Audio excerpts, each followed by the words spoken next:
Nice guy ir good man nėra tas pats. Yra toks angliškas išsireiškimas nice guy, geras vyrukas.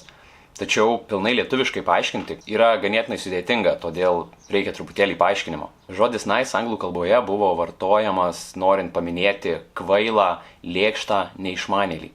Vidurinėje anglų kalboje, kuri buvo naudojama iki 15 amžiaus vidurio, žodis nice buvo vartojama apibūdinti kvailį. Iš senosios prancūzų ir lotynų kalbos žodis nice kilo iš žodžių nesier ir nesir, tai reiškia nežinoti arba neišmanėlis. Nice guy tai yra vyras, kuris siekia aplinkinių palankumo. Jis sutiks su dvasinėm, politinėm ar bet kokiam kitom ideologijom tik tam, kad kažko neįžeistų. Homerį, aš dėl tų daiktų, kuriuos pasiskolinai prieš šitiek metų, stalelis televizoriui, elektrinis šlifuotuvas, vonia, ar kiparis užutėki tau jų reikės? Taip. Gerutėliai. Gerutėliai. Jis praktiškai niekada nepasakys savo tikrosios nuomonės. Kitus girdint meluojant, jisai prikas savo liežuvį tik tam, kad kažko neįžeistų ar tam, kad su kažkuo nesusipyktų, kad nepradėtų jokio konflikto. Tarp kitko, jis vengs bet kokio galimo konflikto. Jis galvoja, kad būdamas nuolankus ir su viskuo sutikdamas, būdamas geru vyruku, jisai taip įsivilios merginą į lovą. Liza, tik be nervų.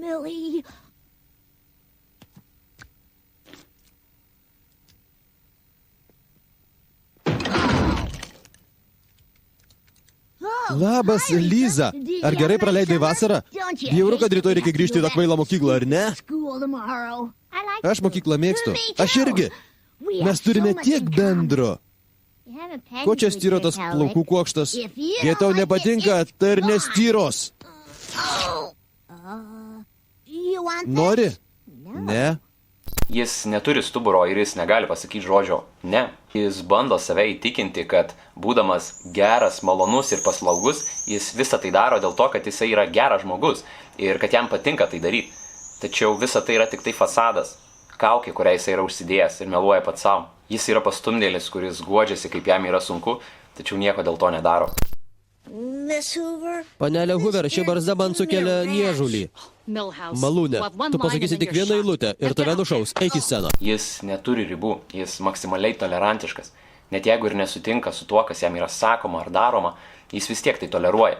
Ir netgi prispaustas prie sienos pasakyti savo tikrąją nuomonę, jisai sugalvoja kažkokį atmazą pasiteisinimą ir jisai vis tiek sutinka su tuo, kas su juo yra kalbama. Viskas, ką išvardinau, mes negalim to priskirti vyriškam elgesiui. Geras vyras yra integralus, jis yra sąžiningas, jisai turi savo nuomonę, jisai nebijo kovoti už savo idealus, jis nebijo eiti į diskusiją ar eiti į konfliktą už tai, kas galvoja, kad yra teisinga. Jis yra atviras su savo ketinimais ir nieko neslepia užantyje. Tai yra labai didelis atsiskyrimas tarp mielo vyruko ir gero vyro. Aš nekaltinu nei vieno nice guy, nes aš pats toks buvau. Vengiau konflikto, diskusijų, buvau nuolankus, paslaugus, sutikdavau praktiškai su viskuo, kas man yra sakoma. Nenorėjau ginčytis, nenorėjau kažko aiškinti. Viduje tai aš žinojau, kad aš turiu kitą nuomonę. Viduje aš žinojau, kad aš nesutinku su tuo, kas man yra sakoma ir man nepatinka daryti tai, ko manęs prašoma. Tačiau aš, kitaip tariant, neturėjau kiaušų, negalėjau pasakyti ne. Ji tualete, eik iš čia. Taip, ponė, dėl Lizos padaryčiau bet ką. Tikrai?